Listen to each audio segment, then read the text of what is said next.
Căn mẫu shop house phân khu đảo Thiên Đường, phân khu đắt giá bậc nhất, đẹp nhất Vinhome Phú Yên đã hoàn thiện.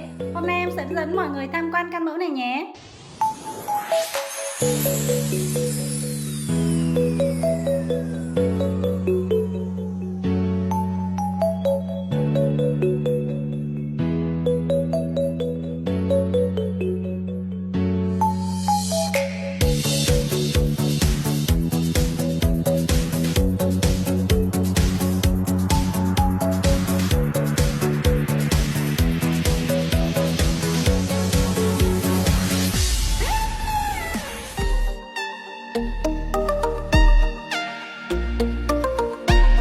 Welcome to the Show Music Channel, thanks to our beloved fans.